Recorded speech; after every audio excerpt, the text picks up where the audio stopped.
ನಮಸ್ಕಾರ. ವಾರ್ತಾಭಾರತೀಯ ವೀಕ್ಷಕರಿಗೆ ಈ ಎಪಿಸೋಡ್ಗೆ ಸ್ವಾಗತ. ವಿಷಯ ಏನು ಅಂತಂದರೆ, ಕರ್ನಾಟಕ ಪಬ್ಲಿಕ್ ಸರ್ವಿಸ್ ಕಮಿಷನ್ ಅಂದರೆ KPSC, ಇದು ಒಂದು ರೀತಿಯಲ್ಲಿ ಸದಾ ಒಂದಿಲ್ಲೊಂದು ವಿವಾದ ಇದ್ದೇ ಇರುತ್ತೆ. KPSCಯ ಕರ್ಮಕಾಂಡ ಅನ್ನೋ ಹೆಸರಿನಲ್ಲಿ ಏನೇನೋ ಸುದ್ದಿಗಳು ಹೊರಗಡೆ ಬರ್ತಾನೆ ಇರ್ತವೆ. ಸೊ ಈ ಹಿನ್ನೆಲೆಯಲ್ಲಿ KPSC ಸುಧಾರಣೆ ಮಾಡಬೇಕು ಅನ್ನುವಂಥ ಚರ್ಚೆಗಳು ಆಗಾಗ ಆಗ್ತಿರ್ತವೆ. ಈ ನಿಟ್ಟಿನಲ್ಲಿ ರಾಜ್ಯ ಸರ್ಕಾರ ಮಹತ್ವದ ಹೆಜ್ಜೆ ಇಟ್ಟಿದೆ. ಅಂದರೆ ಮೊದಲಿಗೆ ಏನಂತಂದರೆ KPSCಗೆ ಸಂಬಂಧಪಟ್ಟಂಗೆ, ಕಾಯ್ದೆಗೆ ಸಂಬಂಧಪಟ್ಟಂಗೆ ತಿದ್ದುಪಡಿ ತರಲಿಕ್ಕೆ ಮುಂದಾಗಿದೆ. ಅದರ ಬಗ್ಗೆ ಡೀಟೇಲ್ ಆಗಿ ಹೇಳ್ತೀನಿ. ಅದಕ್ಕೂ ಮೊದಲು ವಾರ್ತಾಭಾರತಿಯನ್ನು ನೀವು ಇನ್ನೂ ಸಬ್ಸ್ಕ್ರೈಬ್ ಮಾಡಿಲ್ಲ ಅಂದರೆ ದಯವಿಟ್ಟು ವಾರ್ತಾಭಾರತಿಯನ್ನು ಸಬ್ಸ್ಕ್ರೈಬ್ ಮಾಡಿ, ಲೈಕ್ ಮಾಡಿ, ಶೇರ್ ಮಾಡಿ, ಕಾಮೆಂಟ್ ಕೂಡ ಮಾಡಿ. ನಾನು ಧರಣೇಶ್ ಪುಕ್ಕಂಕೆರೆ. ಈಗ ಈ ಕಾರ್ಯಕ್ರಮವನ್ನು ಡೀಟೇಲ್ ಆಗಿ ನಿಮಗೆ ಹೇಳ್ತೀನಿ. ವಿಷಯ ಏನಂತಂದರೆ, ಒಟ್ಟು 394 ಗೆಜೆಟೆಡ್ ಪ್ರೊಫೆಷನಲ್ಸ್ ಹುದ್ದೆಗಳಿಗೆ ನಡೆದಿದ್ದಂತಹ ಪೂರ್ವಭಾವಿ ಪರೀಕ್ಷೆಯ ಪ್ರಶ್ನೆ ಪತ್ರಿಕೆಗಳ ಕನ್ನಡ ಭಾಷಾಂತರ ತಪ್ಪಿನಿಂದ ಅರ್ಹ ಅಭ್ಯರ್ಥಿಗಳಿಗೆ ಅನ್ಯಾಯ ಆಗಿದೆ, ಪ್ರತಿಭಾನ್ವಿತರಿಗೆ ಅನ್ಯಾಯ ಆಗಿದೆ ಅನ್ನೋ ನಿಟ್ಟಿನಲ್ಲಿ ಕಳೆದ ಇತ್ತೀಚಿನ ದಿನಗಳಲ್ಲಿ ಚರ್ಚೆ ಆಗ್ತಿದೆ. ಈ ಬಗ್ಗೆ ರಾಜ್ಯ ವಿಧಾನಮಂಡಲದಲ್ಲೂ ಕೂಡ ಚರ್ಚೆ ಆಗಿದೆ. ಇದಕ್ಕೆ ಪ್ರತಿಕ್ರಿಯೆ ನೀಡಿರುವಂತಹ ಮುಖ್ಯಮಂತ್ರಿ ಸಿದ್ದರಾಮಯ್ಯ ಅವರು KPCC ಕರ್ಮಕಾಂಡಕ್ಕೆ ಕಡಿವಾಣ ಹಾಕ್ತೀವಿ ಅನ್ನುವಂಥ ಭರವಸೆಯನ್ನು ನೀಡಿದ್ದಾರೆ. ಏನು ಸುಧಾರಣೆ ಅಂತಂದರೆ, KPSC ಸುಧಾರಣೆ ಮಾಡೋ ನಿಟ್ಟಿನಲ್ಲಿ KPSC ಕಾಯ್ದೆಗೆ ತಿದ್ದುಪಡಿ ತರ್ತೀವಿ ಅಂತ ಅವರು ಹೇಳಿದ್ದಾರೆ.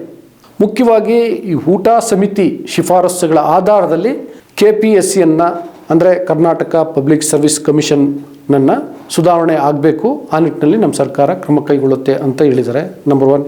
ಮತ್ತು ಈ KPSC ಪರೀಕ್ಷಾ ವಿಧಾನಗಳು UGC ಮಾದರಿನಲ್ಲಿ ನಡಿಬೇಕು, ಅಂಥದ್ದೊಂದು ವ್ಯವಸ್ಥೆಯನ್ನು ಮಾಡ್ತೀವಿ ಅಂತ ಕೂಡ ಮುಖ್ಯಮಂತ್ರಿ ಸಿದ್ದರಾಮಯ್ಯ ಹೇಳಿದ್ದಾರೆ.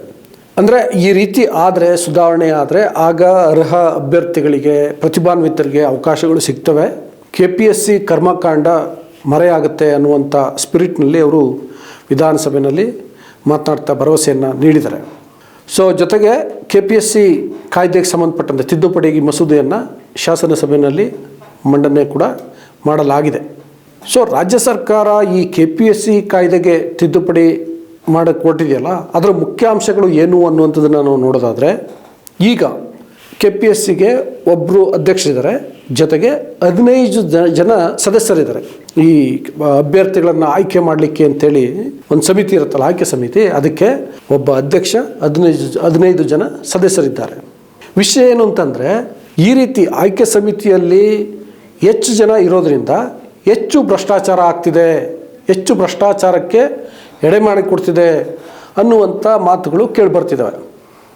ಅದಕ್ಕಾಗಿ ಊಟ ಸಮಿತಿಯ ಶಿಫಾರಸ್ಸಿನ ಆಧಾರದ ಮೇಲೆ ಮತ್ತು UGC ಮಾದರಿನಲ್ಲಿ ಮಾಡ್ತಾ ಏನು ಅಂತಂದರೆ, ಮೊದಲಿಗೆ ಈ ಆಯ್ಕೆ ಸಮಿತಿಯ ಸದಸ್ಯರ ಸಂಖ್ಯೆಯನ್ನು, ಆ ಗಾತ್ರವನ್ನು ಕಡಿತ ಮಾಡ್ಬೋದು ಅನ್ನುವಂಥ ನಿಟ್ಟಿನಲ್ಲಿ ತಿದ್ದುಪಡಿ ಮಸೂದೆಯನ್ನು ಮಂಡಿಸಲಾಗಿದೆ.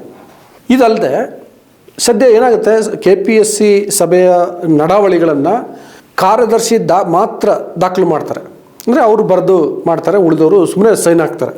ಇದು ಆಲ್ಮೋಸ್ಟ್ ಏನಾಗ್ಬಿಡುತ್ತೆ, ಉಳಿದವರು ಅವರ ಅಭಿಪ್ರಾಯವನ್ನು, ಆಕ್ಷೇಪವನ್ನು ಅಥವಾ ಅಸಮಾಧಾನವನ್ನು ದಾಖಲಿಕ್ಕೆ ಅವಕಾಶ ಸಿಗ್ತಾ ಇಲ್ಲ ಈಗಿನ ಒಂದು ವ್ಯವಸ್ಥೆಯಲ್ಲಿ. ಇದಕ್ಕೂ ಕೂಡ ಈ ಏನು ರಾಜ್ಯ ಸರ್ಕಾರ ಮಂಡಿಸಿರುವಂಥ KPSC ಕಾಯ್ದೆ ತಿದ್ದುಪಡಿ ಮಸೂದೆಯಲ್ಲಿ ಅವಕಾಶ ಏನಂತಂದರೆ, ಕಾರ್ಯದರ್ಶಿ ಹೊರತುಪಡಿಸಿ ಉಳಿದ ಯಾವುದೇ ಸದಸ್ಯರು ಅವರು ಅವರ ಅದೇ ಏನು ಅಸಮಾಧಾನ ಇರ್ಬೋದು, ಅಭಿಪ್ರಾಯ ಇರ್ಬೋದು ಅಥವಾ ಆಕ್ಷೇಪಗಳಿರ್ಬೋದು, ಅದನ್ನು ಅವರು ದಾಖಲಿಸ್ಬೋದು.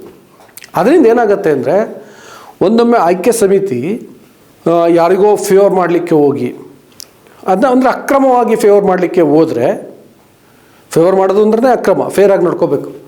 ಅವರು ಮಾಡಿದರೆ ಅಂಥ ಸಂದರ್ಭದಲ್ಲಿ ಯಾವುದೋ ಸದಸ್ಯರಿಗೆ ಇದು ತಪ್ಪು ಅಂತ ಅನಿಸಿದ್ರೆ ಅವರು ದಾಖಲು ಮಾಡ್ಬೋದು.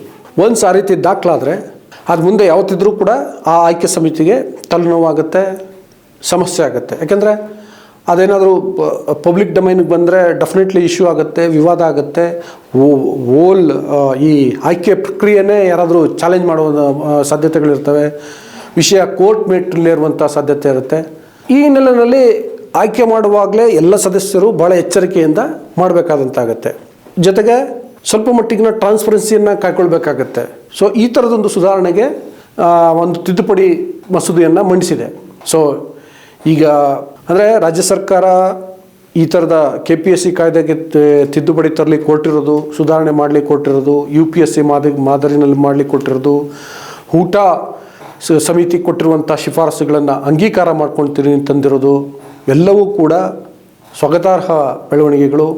BJP ಈ ವಿಷಯವನ್ನು ಸದನದಲ್ಲಿ ಪ್ರಸ್ತಾಪಿಸಿ, ಅಫ್ಕೋರ್ಸ್ ಹೊರಗಡೆ ಕೂಡ ಭಾಳಷ್ಟು ಸಂಘಟನೆಗಳು, ಕನ್ನಡಪರ ಸಂಘಟನೆಗಳು ಇದ್ರ ವಿರುದ್ಧ ಹೋರಾಡ್ತಾ ಇದ್ದಾವೆ. ಪರ್ಟಿಕ್ಯುಲರ್ಲಿ ಕನ್ನಡದ ಅಭ್ಯರ್ಥಿಗಳಿಗೆ, ಕನ್ನಡದ ವಿಷಯಕ್ಕೆ ಸಂಬಂಧಪಟ್ಟಂತೆ ಸಮಸ್ಯೆ ಆಗ್ತಿದೆ, ಅನ್ಯಾಯ ಆಗ್ತಿದೆ ಅನ್ನೋ ನಿಟ್ಟಿನಲ್ಲಿ ಹೋರಾಟವನ್ನು ನಡೆಸಿದ್ದಾವೆ. ಅವರೆಲ್ಲರಿಗೂ ಅಭಿನಂದನೆಗಳು. KPSC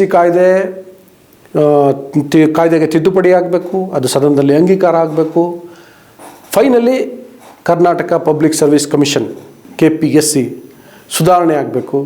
ಅರ್ಹ ಅಭ್ಯರ್ಥಿಗಳು ಆಯ್ಕೆ ಆಗೋ ರೀತಿಯಲ್ಲಿ ಇರಬೇಕು. ಹಾಗಾಗಿ ಅದರಿಂದಾಗಿ ಕಾರ್ಯಾಂಗಕ್ಕೆ ಬರುವ ಮುನ್ನವೇ, ಬರುವ ಹಂತದಲ್ಲೇ ಅವರು ಅಲ್ಲಿ ದುಡ್ಡು ಕೊಟ್ಟು ಬರೋ ರೀತಿ ಆಗ್ಬಿಟ್ಟು ಅಥವಾ ಭ್ರಷ್ಟಾಚಾರದಿಂದ ಬರೋ ರೀತಿ ಆಗಿಬಿಟ್ರೆ ಅವ್ರು ಬಂದು ಆಮೇಲೆ ವ್ಯವಸ್ಥೆನ ಏನು ಮಾಡ್ಲಿಕ್ಕೆ ಸಾಧ್ಯ? ಅವರು ಇನ್ನಷ್ಟು ಭ್ರಷ್ಟಾಚಾರ ಮಾಡಬೇಕಾಗತ್ತೆ. ಅದು ತಪ್ಪುತ್ತೆ. KPSC ಸುಧಾರಣೆ ಆದರೆ, ಕಾರ್ಯಾಂಗ ಸುಧಾರಣೆ ಆಗಬೇಕು ಅಂತಂದರೆ, ಆಡಳಿತ ವ್ಯವಸ್ಥೆ, ಆಡಳಿತ ಯಂತ್ರ ಸುಧಾರಣೆ ಆಗಬೇಕಾದ್ರೆ KPSC ಸುಧಾರಣೆ ಆಗೋದು ಬಹಳ ಬಹಳ ಅಗತ್ಯ. ಈ ನಿಟ್ಟಿನಲ್ಲಿ ಕರ್ನಾಟಕ ಸರ್ಕಾರ ತಿದ್ದುಪಡಿ ತರಲಿ ಕೊಟ್ಟಿರೋದು, ಸುಧಾರಣೆ ಹೆಜ್ಜೆಯನ್ನು ಇಟ್ಟಿರೋದು ಸ್ವಾಗತಾರ್ಹ ಬೆಳವಣಿಗೆ. ಎಲ್ಲವೂ ಬೇಗ ಆಗಲಿ ಅಂತ ಆಶಿಸ್ತಾ ಈ ಹೊತ್ತಿನ ವಿಡಿಯೋವನ್ನು ಮುಗಿಸ್ತಾ ಇದ್ದೀನಿ. ನಮಸ್ಕಾರ.